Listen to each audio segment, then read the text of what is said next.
Hello everyone, आज हम बात करने वाले हैं इस बुक के बारे में जिसका नाम है जीत की रणनीति। नाम में आपको दिखेगा जेई और नीट। इस बुक को लिखा है डॉक्टर अभिमन्यु कुमावत सर ने। इस बुक को जेई और नीट वाले एस्पिरेंट्स के लिए भगवत गीता माना जाता है। अब ऐसा क्यों माना जाता है ये मैं नहीं कह रहा हूँ, ये कह रहे हैं इस किताब के रिव्यूज़ जो अमेज़ॉन और फ्लिपकार्ट पर है। चलिए आगे बात करते हैं इस बुक की समरी के बारे में। आज मैं आपको देने वाला हूँ इस किताब की समरी। इस किताब में क्या दिया हुआ है, सबसे पहले अगर मैं इसके इंडेक्स पे जाता हूँ तो इंडेक्स में मेरे को 3 चीज़ें देखने को मिलती हैं।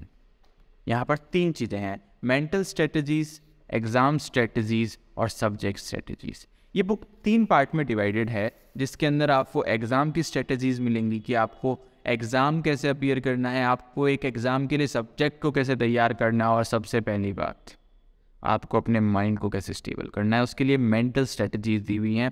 अगर एक एक करके अपन इसके चैप्टर्स की बात करें तो सबसे पहला चैप्टर है टूटना मना है लेकिन उड़ना भी ज़रूरी है ना। इस चैप्टर में जब आपको बताया जाता है कि किस तरीके से आप किसी एग्ज़ाम की तैयारी करते हुए बार बार आपको फेलियर्स मिलते हैं, आप टाइम टू टाइम जब प्रिपरेशन कर रहे होते हैं आपके मार्क्स नहीं आ रहे होते तो आपको बहुत बुरा लगने लगता है, आपका मोटिवेशन लो हो जाता है। तो उस समय में आपको मोटिवेशन लो ना करके आपको उसके ऊपर ध्यान देना है कि आप किस चीज़ के लिए तैयारी कर रहे हैं, आपका ड्रीम क्या है, आपको वो सब चीज़ों का ध्यान रखना है। और लास्ट में सर ने ये लाइन, बहुत ही अच्छी लाइन से इस चैप्टर को ख़त्म किया है कि याद रखिए, दुनिया आपको उठाने तब आती है जब आप उड़ रहे होते हैं। गलती से भी ठोकर खाकर गिर जाते हैं तो कुचलने वालों का तांता लग जाता है, चाहे फिर वो आप हो या आपके सपने हो या कुछ भी, सब कुछ रौंद दिया जाता है। मैं तो सिर्फ ये कहूँगा कि जब आप ज़मीन पर औंधे मुँह भी गिरे हुए हैं तो भी ऊपर देखिए, आप उड़ेंगे और ज़रूर उड़ेंगे। ये थी समरी फर्स्ट चैप्टर की। उसके बाद अगर मैं सेकंड चैप्टर की बात करता हूँ तो सेकंड चैप्टर ये बोलता है कि आपको जो भी मिलेगा वो सब आपकी एनर्जी से मिलेगा। इसका मतलब क्या है कि इसमें एक स्टेडियम से आपको रिलेट किया गया कि अगर आप एक स्टेडियम में मैच देखने जाते हैं तो आप बेसिकली क्या देखने जा रहे हैं वहाँ पे आप किसी ऐसे प्लेयर को देखने जा रहे हैं जो बाकी प्लेयर से कहीं ज़्यादा एनर्जी के साथ में परफॉर्म करने वाला है। जैसे मैं एक बात करता हूँ कि क्रिकेट की बात करते हैं, इंडिया के अंदर क्रिकेट को धर्म माना जाता है ना। अगर मैं क्रिकेट की बात करता हूँ तो क्रिकेट के अंदर आज की डेट में कौन बहुत बढ़िया परफॉर्म कर रहा होता है जिसको हम देखने जाते हैं। जैसे मैं बात करता हूँ विराट कोहली को सब लोग देखने जाते हैं। क्यों? क्योंकि वो अपनी एनर्जी से आपको इंस्पायर करता है, आप उसको देखने के बाद खुद इंस्पायर होता है। ऐसा इसमें बुक में दिया गया है। इस बुक के अंदर लास्ट में आपको ये बताया है कि आप अपनी जब प्रिपरेशन कर रहे होते हैं तो आपको ज़्यादातर समय मौन रहना होता है, जिससे आपकी एनर्जी बचती है, फिजिकल एनर्जी बचती है, जिसको आप मेंटल में ट्रांसफॉर्म कर सकते हैं। इस चैप्टर में आपको ये बताया गया है, क्योंकि इस बात में दूर दूर तक कोई संदेह नहीं है कि एनर्जी ही लाइफ है। अगर मैं एनर्जी और टाइम को मल्टीप्लाई करूं तो उसी का मतलब लाइफ है। अगर आपके पास एनर्जी है और टाइम नहीं है तो भी आपकी लाइफ ख़त्म। अगर आपके पास में लाइफ के अंदर टाइम ही टाइम है लेकिन एनर्जी नहीं तो भी लाइफ का कोई मतलब नहीं है। ऐसा इस चैप्टर में बताया गया है। नेक्स्ट अगर मैं बात करता हूँ थर्ड चैप्टर की, तो लक्ष्य और सपनों में अंतर समझिए। ऐसा इस चैप्टर में बताया गया है कि लक्ष्य जो होते हैं वो निर्धारित करने के लिए आपको पूरा फोकस रहना होता है। अगर आपने कोई लक्ष्य अपना निर्धारित किया है तो आप उसके अंदर आपको अपना 100% देना होता है। सपने तो कोई भी देख सकता है, सपनों को लक्ष्य में बदलना एक एस्पिरेंट की खासियत होती है। इस चैप्टर में आपको यही बताया गया है और इसमें एक एग्जाम्पल दिया हुआ है कि आप किस तरीके से अपने लक्ष्य को प्राप्त कर सकते हैं। उसके लिए जेपी मॉर्गन की बहुत अच्छी स्टोरी बताई गई है कि जो भी आपको करना है आप उसे लिख लीजिए, क्योंकि जो चीज़ असल दुनिया में होती है वो पहले लिखी जाती है। अगर आप कोई कंस्ट्रक्शन ब्रिज देख रहे हैं तो उस ब्रिज को बनने से पहले उसका मॉडल तैयार होता है, उसको पेपर पे बनाया जाता है। हर वो चीज़ जो इस दुनिया में हकीकत में हुई है उसे पहले पेपर पर लिखा गया है। उसके बाद अगर मैं बात करता हूँ फोर्थ चैप्टर के बारे में कि पेट या दिमाग में से कोई एक काम करता है, तो बहुत ही अच्छी चीज़ आपको इस चैप्टर में बताई है कि अगर आप बहुत ज़्यादा खाना खाते हैं, देखिए बॉडी के अंदर 2 चीज़ें हैं जो सबसे ज़्यादा ब्लड सप्लाई मांगती है। एक है आपका ब्रेन और एक है आपका स्टमक। अगर आप एक बार में बहुत ज़्यादा खाना खा लेंगे तो आपकी जो ब्लड सप्लाई है वो डायरेक्ट बॉडी स्टमक की तरफ सेंड करेगी, मतलब आपका ब्लड जो है वो स्टमक की तरफ जाएगा और जहाँ पे जितना ज़्यादा ब्लड होगा वो पार्ट उतना ही ज़्यादा काम करेगा। अगर वो ब्रेन के अंदर जाएगा ब्लड तो आपका ब्रेन बहुत एफिशिएंटली काम कर पाएगा। लेकिन अगर आप एक साथ बहुत सारा खाना खा रहे हैं तो आपका ब्रेन अब उस ब्लड सप्लाई को नहीं ले पाएगा, जिसकी वजह से आपको मेंटली वीकनेस महसूस होगी, आप पढ़ाई में कंसंट्रेट नहीं कर पाएंगे क्योंकि ब्लड सप्लाई प्रॉपर नहीं है। इसके लिए सर ने बहुत ही अच्छा एग्जाम्पल दिया है, आप सबको करना चाहिए। इसमें क्या बताया गया है कि आपको रोज़ कम से कम 15 मिनट सीढ़ियाँ चढ़नी है जिससे कि आपका ब्लड फ्लो इंक्रीज़ हो। ब्लड फ्लो इंक्रीज होगा तो आप शांत रह पाएंगे, आप फोकस कर पाएंगे, आपके दिमाग में ब्लड जब जाएगा तो आप बहुत अच्छे से फोकस कर पाएंगे अपनी पढ़ाई के अंदर, जो कि एग्ज़ाम प्रिपरेशन के अंदर सबसे बड़ी नीड होती है एक स्टूडेंट की, वो मेंटल एनर्जी को मैक्सिमाइज कर सके। इसके बाद अगर हम बात करते हैं 5th चैप्टर की, निरंतरता में बेमिसाल शक्ति है। इसका मतलब क्या है कि अगर आप किसी चीज़ को स्टार्ट कर रहे हैं, अगर आप किसी चीज़ को स्टार्ट करने के बाद में फिनिश नहीं कर पा रहे हैं, इसका मतलब आप नहीं कर पाएंगे वो अपने गोल को अचीव, आप अपने लक्ष्य को अचीव नहीं कर पाएंगे, क्योंकि निरंतरता आपको लानी पड़ेगी। अगर आप किसी भी एक काम को लगातार करते हैं तो आप बहुत बड़े लेवल पर सक्सेस को हासिल कर सकते हैं, क्योंकि इसमें बहुत इम्पॉर्टेंट लाइन जैसे बताई गई है कि slow and steady wins the race. इसमें बताया है आपको कि कोई भी चमत्कार जो असली दुनिया में होता है, चमत्कार का मतलब क्या कि आप बाकी सब लोगों से बहुत हाई लेवल पे सक्सेस हो गए हो, या फिर आपने कुछ ऐसा एक्स्ट्रा ऑर्डिनरी कर दिया हो जो बाकी सब नहीं कर पा रहे हैं। उस चीज़ के लिए आपको कोई भी काम, जिस भी फील्ड में आप काम कर रहे हैं उसके लिए आपको लगातार काम करना है। इसमें कहा गया है कि कोई भी चमत्कार लगातार शब्द का दिखाना है। अगर परीक्षा के साम्राज्य में झंडा फहराना है तो मेहनत अगर किंग है तो निरंतरता क्वीन है। इस लाइन के साथ में सर ने इस चैप्टर को कंप्लीट किया है। नेक्स्ट अगर मैं चैप्टर की बात करता हूँ, 6th चैप्टर, विद्यार्थी की सबसे बड़ी ताकत मौन है। ये बात आपको पहले भी बता चुका हूँ कि आप अपने फिजिकल एनर्जी को कैसे कंजर्व कर सकते हैं, वो कैसे होगा, आप मौन रहकर। सबसे ज़्यादा हमारी एनर्जी बोलने में व्यर्थ होती है। जब हम रोज़ दिन ब दिन हम पूरा दिन किसी ना किसी से बात कर रहे होते हैं, किसी के साथ, अपने दोस्त के साथ में गप्पे लड़ा रहे होते हैं, तो वो सब हमको अवॉइड करना है। एग्ज़ाम टाइम में हमें बिल्कुल मौन रहकर तैयारी करनी है। नेक्स्ट अगर मैं बात करता हूँ चैप्टर 7, बिना प्लान वाले जीनियस से बेहतर है प्लान वाला इडियट। मतलब प्लानिंग आपको रोज़ करनी है। अगर आपके पास में 1 महीने की, 1 साल की, 1 हफ्ते की प्लानिंग नहीं है तो भी चलेगा, लेकिन आपको रोज़ की प्लानिंग करनी ही चाहिए। रोज़ की प्लानिंग का मतलब क्या है कि कल सुबह मैं उठकर क्या करूँगा, कल सुबह मैं कौन कौन से चैप्टर्स फिनिश करूँगा, मैं कौन कौन से चैप्टर्स रिवाइज करूँगा, ये आपके पास में पूरे दिन का शेड्यूल होना चाहिए। उसी से आप एक हाईएस्ट लेवल पर सक्सेस पा सकते हैं। नेक्स्ट अगर मैं चैप्टर की बात करता हूँ कि एग्ज़ाम की तैयारी एक संन्यास। एग्ज़ाम की तैयारी करते समय आपको बाकी सब चीज़ों से अपने आप को डिस्कनेक्ट कर लेना है। क्योंकि अगर आप पिछले 400-500 सालों का इतिहास अगर देखते हैं तो वो सिर्फ किसका इतिहास है, कुछ चंद लोगों का इतिहास है। और उन लोगों ने सन्यासी की तरह जीवन जिया था, उन लोगों ने सन्यासी की तरह अपना जीवन जिया था, इसी वजह से वो एक हाई लेवल पर सक्सेस पर पहुंच पाए। अगर उसके बाद मैं देखता हूँ, इसके अंदर बताया गया कि आपको सोशल मीडिया और मोबाइल गेम्स में घंटों खराब नहीं करना है, देरी से सोना, देरी से उठना ये बिल्कुल अवॉइड करना है, किसी भी प्रकार का नशा नहीं करना है, ज़माने भर के ग्रुप चैट से अटैच नहीं होना है, अपनी सेक्सुअल एनर्जी को कंजर्व रखना है। सेक्सुअल एनर्जी जब आपके पास में कंजर्व रहेगी तो वो ट्रांसफॉर्म होगी किसके अंदर, मेंटल एनर्जी के अंदर। नेक्स्ट अगर मैं बात करता हूँ, सफलता का एटीट्यूड ही सब कुछ है। जैसा कि इस चैप्टर में एक स्टोरी, बहुत अमेजिंग स्टोरी बताई गई है कि जब हमारे सर यानी ABK के सर जिन्होंने एक बुक लिखी है, वो खुद प्रिपरेशन कर रहे थे तो उस समय वो क्रिकेट भी खेला करते थे। 9th क्लास में उनका एक दोस्त हुआ करता था जिसका नाम था अंकुर, और जब उसने 11th क्लास में IIT JEE की प्रिपरेशन करना शुरू किया तो उसने अपने फ़ोन की सिम बदल दी थी। उसने अपना नंबर चेंज कर लिया था, किसी का कॉल आता था तो वो उसकी मम्मी को ये कहकर मना करने को बोलता था कि बोल दो कि अंकुर घर पर नहीं है। तो इस तरह की स्टोरीज से हमें ये सीखने को मिलता है कि हमें हर चीज़ से डिस्कनेक्ट होने की कोशिश करनी है कुछ 2 सालों के लिए, जिससे हम बाकी सब लोगों से आगे पहुंच पाए। यही जीत की रणनीति की खास बात है कि ये आपको बाकी सब लोगों से ऊपर ले जाने के ऊपर काम करती है। अगर उसके बाद में मैं इस चैप्टर के बाद में अगर बात करूँगा तो नेक्स्ट चैप्टर है पढ़ाई का सही समय कभी नहीं आएगा। जो हम सोचते हैं कि कल पढ़ेंगे परसों पढ़ेंगे, ये सब कभी नहीं होगा, हमें आज से ही शुरू करना है।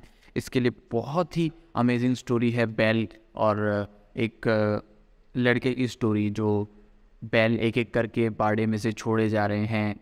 उसे लड़के को पूंछ पकड़नी किसी एक बैल की, अगर वो एक बैल की पूंछ पकड़ लेता है तो उसे वो रिवॉर्ड मिलेगा, लेकिन जब वो देखता है पहला बैल उसे जाने देता है क्योंकि वो बहुत ही खूंखार बैल था।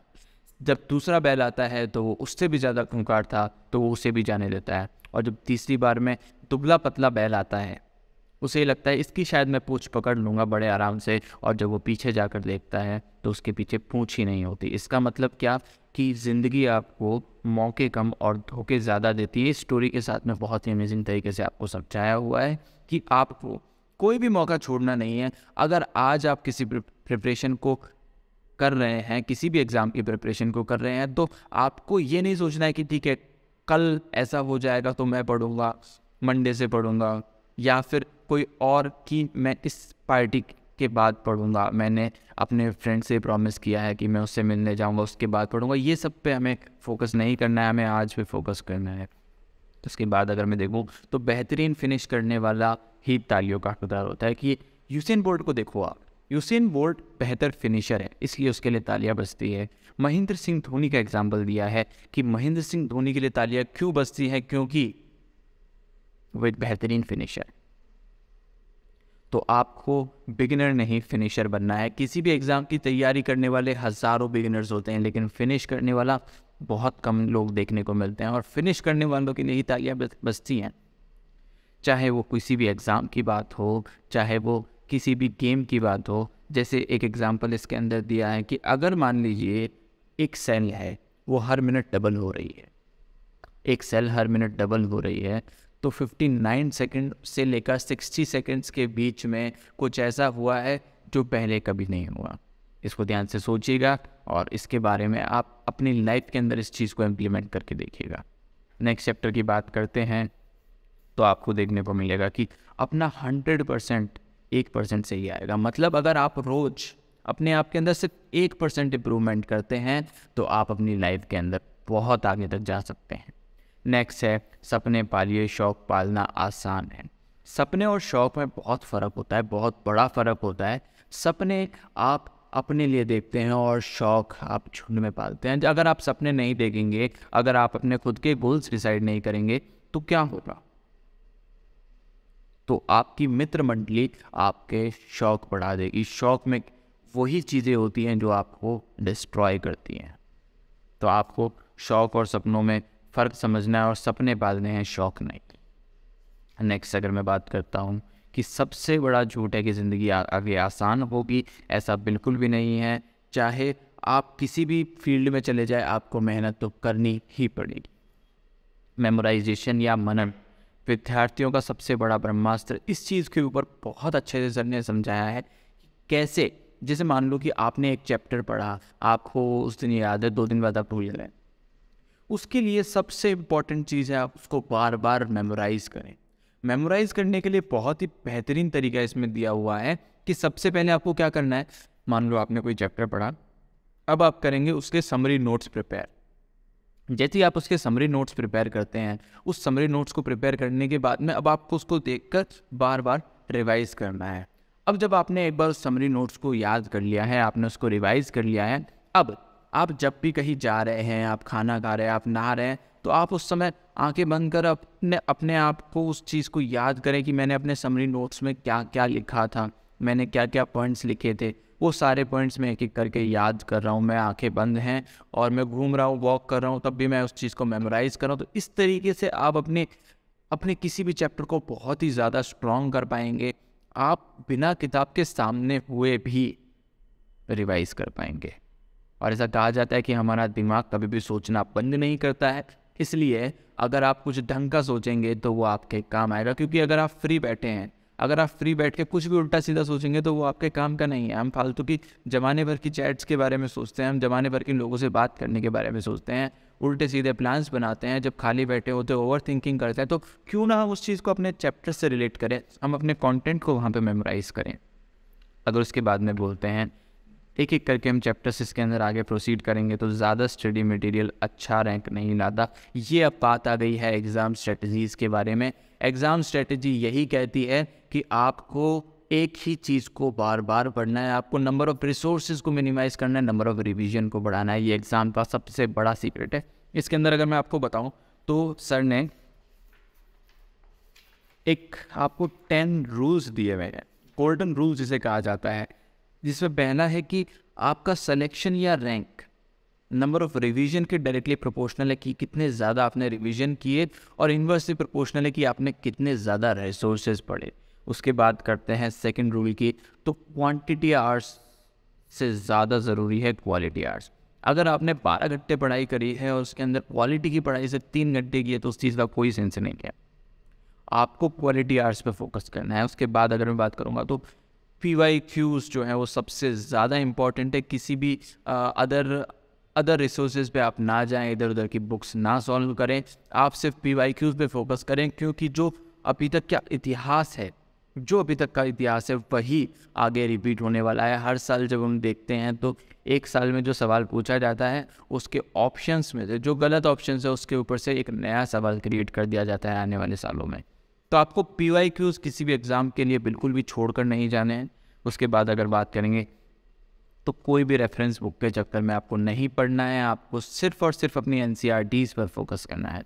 अगर आगे बात करते हैं तो आपके खुद के नोट्स सबसे बेहतरीन होते हैं। आपको किसी और के नोट्स नहीं, जो प्रिंटेड आप लेते हैं, किसी अदर कोचिंग्स के आप नोट्स ले रहे हैं, उन सब का कोई फ़ायदा नहीं है। क्योंकि आपके जो खुद ने अपने पूरे साल जो नोट्स बनाए हैं उसके अंदर आपका एक इमोशनल अटैचमेंट है, आप उससे रिलेट कर पाएंगे, आप बेहतर समझ से आप उस चीज़ को प्रोसीड कर पाएंगे।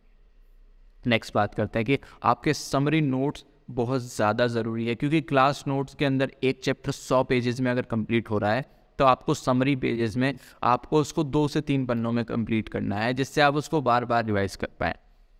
क्योंकि ऐसा AB के सर बहुत बार बोलते हैं कि कोई भी चीज़ अगर डिफ्यूज्ड है, कोई भी आपका अगर टॉपिक या फिर कोई भी चैप्टर बहुत सारी कॉपीज़ में डिफ्यूज्ड है तो आपके माइंड के अंदर वो नहीं आ पाएगा, आप उसको बार बार रिवाइज़ नहीं कर पाएंगे, और रिवाइज़ नहीं कर पाएंगे तो मेमोराइज़ नहीं कर पाएंगे, और मेमोराइज़ नहीं कर पाएंगे तो एग्ज़ाम के अंदर आप उसको इम्प्लीमेंट नहीं कर पाएंगे। आपके स्कोर के इंक्रीज़ होने की चांसेस बहुत कम हो जाएंगे। नेक्स्ट अगर बात करते हैं रिवीजन और रीडिंग में बहुत बड़ा फ़र्क है। हमें रिवीजन पे ज़्यादा ध्यान देना है, हर बार किताब खोल के बैठना नहीं है, हमें अपने आप के माइंड के अंदर हम वो उस चीज़ों को रिवाइज़ करते जाना है।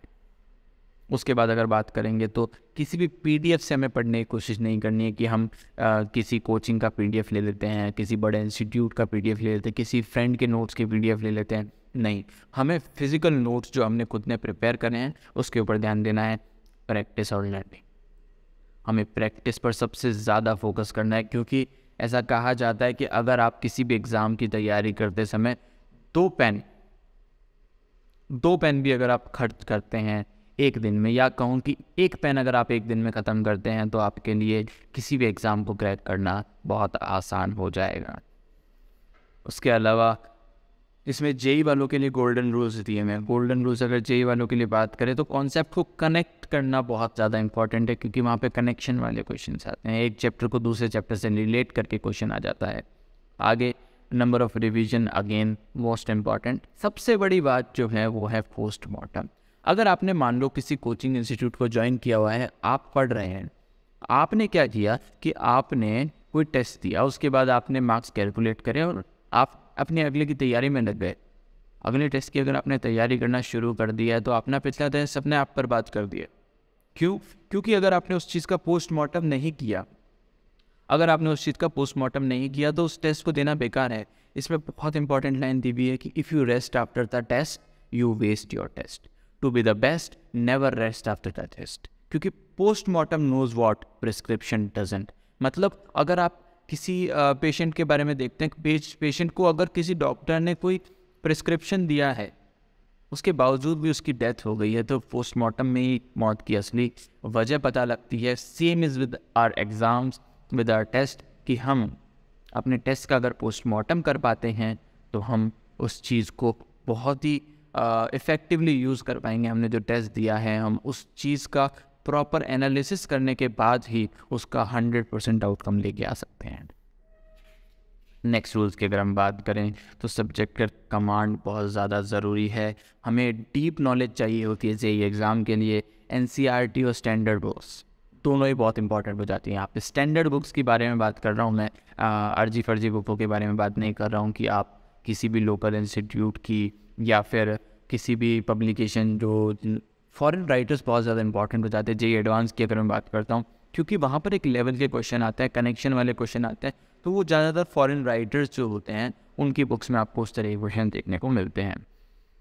उसके बाद अगर बात करता हूँ तो इंस्पिरेशन बहुत ज़्यादा ज़रूरी है। मोटिवेशनल स्टोरीज़ अगर आप देख कर खुश हो जाते हैं, आपको मोटिवेशन आ जाता है कि हमने एक मोटिवेशन स्टोरी देखी, उसके बाद में हम उससे चार्ज अप हो गए हैं, लेकिन उसके बाद में 2 दिन बाद में हमारी मोटिवेशन बिल्कुल ख़त्म हो गई। उसके लिए आपको इंस्पिरेशन चाहिए होती है, और इंस्पिरेशन खुद से आती है। जब आप खुद कुछ कर रहे होते हैं, खुद की स्टोरी को देखते हैं, तो आपको इंस्पायर होता है कि हाँ, मैंने कुछ किया, अब मैं नेक्स्ट टाइम इससे बेटर खुद को ही हराना है, इस बार मुझे खुद को ही हराना है। नॉलेज और स्पीड में जेईई एग्ज़ाम में स्पीड का खेल नहीं है, जैसा कि नीट के अंदर आपको क्या करना होता है कि 200 मिनट है, 200 क्वेश्चंस है, तो आपको स्पीड को भी मेंटेन करके रखना पड़ता है। लेकिन जेईई एग्ज़ाम के अंदर आपके पास टाइम बहुत ज़्यादा होता है और क्वेश्चंस बहुत कम होते हैं, तो आपको स्पीड से ज़्यादा फोकस अपनी नॉलेज के ऊपर करना है, अपने प्रिपरेशन टाइम के। उसके बाद अगर बात करें तो इसमें स्पेसिफिक सब्जेक्ट स्ट्रेटजीज़ के बारे में बताया गया है। सब्जेक्ट स्ट्रेटजीज़ में क्या मिलेगा आपको कि ऑर्गेनिक केमिस्ट्री किस तरीके से आप स्ट्रॉन्ग कर सकते हैं। इसके लिए एबी के सर ने खुद ने एक ऑर्गेनिक की वेब सीरीज़ लॉन्च करी है यूट्यूब पर। अगर आप जाकर एबी के सर का नाम लिखकर यूट्यूब पर सर्च करते हैं ऑर्गेनिक वेब सीरीज़, तो आपको यहाँ पर बहुत ही बेसिक से आपको पढ़ाया जाएगा। इसके अंदर आपको सबसे पहली चीज़ है IUPAC nomenclature, reaction mechanism, reagents और नेम रिएक्शन। इन चीज़ का आपको आइडिया होना चाहिए और GOC बहुत अच्छे से पढ़ी होनी चाहिए, तभी आप ऑर्गेनिक केमिस्ट्री में महारत हासिल कर पाएंगे। अगर मैं बात करता हूँ इनऑर्गेनिक केमिस्ट्री, तो इनऑर्गेनिक केमिस्ट्री में सबसे बेसिक जो चैप्टर है वो है chemical bonding and periodic table. अगर आप उन 2 चैप्टर्स को बहुत अच्छे से पढ़ लेते हैं, अगर आप केमिकल बॉन्डिंग और पीरियोडिक टेबल को स्ट्रॉन्ग कर लेते हो, तो आने वाले इनऑर्गेनिक के लगभग सारे चैप्टर्स उसके अंदर कवर हो जाते हैं। क्योंकि अगर आप बात करें S ब्लॉक के बारे में, B ब्लॉक के बारे में, T and F coordination compound, तो इनका ज़्यादातर पार्ट हम लोग, इनका बेसिक्स जो है वो हम लोग पीरियोडिक टेबल के अंदर और केमिकल बॉन्डिंग के अंदर पढ़ लेते हैं। इन 2 चैप्टर्स को बहुत इंपॉर्टेंट समझ के हमें इन 2 चैप्टर्स के ऊपर बहुत ज़्यादा फोकस करना है, जिससे हम आगे बहुत अच्छा परफॉर्म कर पाएँ।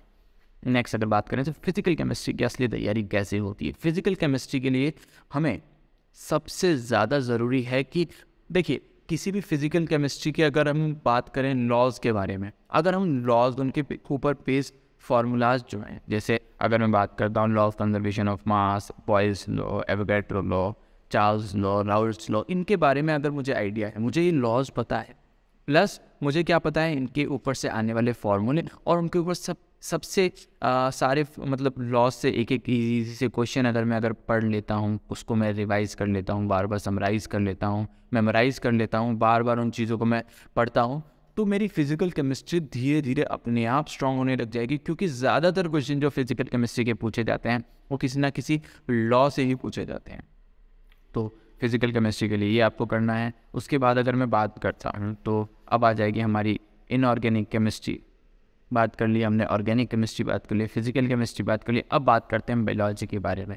बायोलॉजी के अंदर देखिए, बायोलॉजी के अंदर बहुत अलग अलग तरीके के चैप्टर्स आपको देखने को मिलते हैं। जैसे अगर मैं बात करूं स्टार्टिंग के कुछ चैप्टर्स की, जैसे प्लांट किंगडम हो गया, एनिमल किंगडम हो गया, इनके अंदर मॉर्फोलॉजी, इनके अंदर आपको सिर्फ याद करने वाला है, आपको बहुत ज़्यादा याद करना पड़ेगा, आपको बहुत ज़्यादा इनको समराइज़ करके रिवाइज़ करना पड़ेगा, मेमोराइज़ करना पड़ेगा। लेकिन अगर मैं बात करता हूँ कॉन्सेप्चुअल चैप्टर्स के बारे में, जैसे सेल की बात कर लूँ मैं, या फिर मैं बात करता हूँ डाइजेशन की, ह्यूमन फिजियो वाले कुछ चैप्टर्स हो गए, उसके अलावा मैं बायोटेक की बात करता हूँ, तो उसके अंदर आपको समझना बहुत ज़्यादा ज़रूरी हो जाता है बजाय कि आपको याद करना है। तो उन सब चीज़ों पे आपको फोकस करना है। आफ्टर दैट अगर फिज़िक्स की बात करते हैं तो फिज़िक्स के अंदर देखो, फिज़िक्स जो है बेसिक मैथमेटिक्स से स्टार्ट होती है।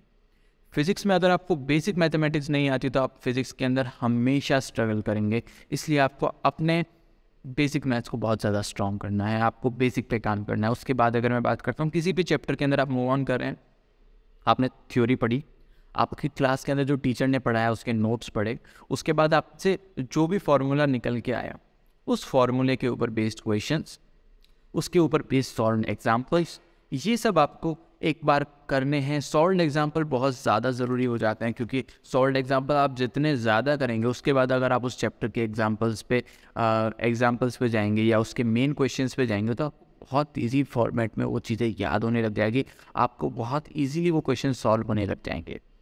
देखिए, कॉन्सेप्ट फिज़िक्स के अंदर बहुत ज़्यादा ज़रूरी है।